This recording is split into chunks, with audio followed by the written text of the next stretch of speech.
Du jour où mon père a littéralement fracassé ma mère. Je suis traumatisée par cette histoire.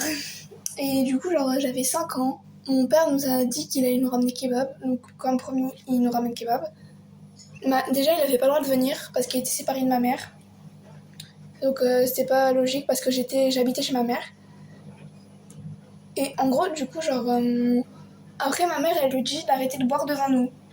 Elle lui dit d'arrêter de boire parce que, je sais pas, ça fait pas de boire devant des enfants. C'était en 2018, un truc comme ça. 2018-2019. Et bref, voilà, etc. et tout. Et je m'en souviendrai toute ma vie. J'étais traumatisée. Ouais, mon rouge à lèvres est un peu foncé. C'est du brun, j'aime bien mettre ça. Et du coup, désolée. Et il vient, il commence à fracasser ma mère et tout. Et après, du coup, mon frère appelle la police pour dire que ouais, ma mère se fait frapper, etc. Et franchement, il a eu beaucoup de courage d'appeler les flics à son âge. J'adore.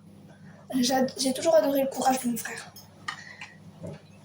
Et du coup, après, il y a toute ma famille qui débarque et qui insulte mon père de tous les noms, etc. Et il y a ma marraine, d'où je suis chez elle aujourd'hui, mais elle n'aime pas que je la montre, donc elle pourra pas vous...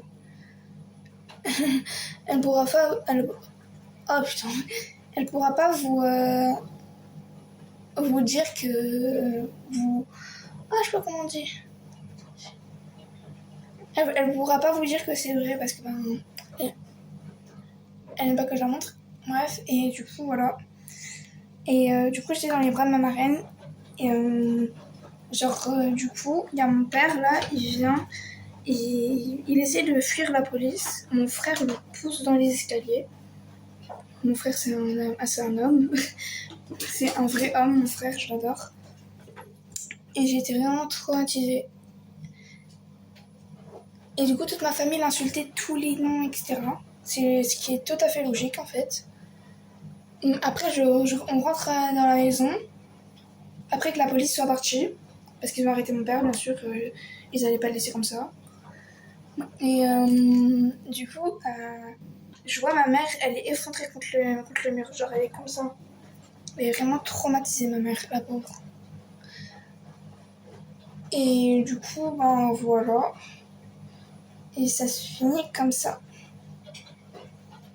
Histoire traumatisante. La prochaine fois, je vous raconterai l'histoire de la mort de mon papy, que j'ai déjà raconté dans un de mes TikTok, mais j'ai envie de la réexpliquer quand même. Bisous!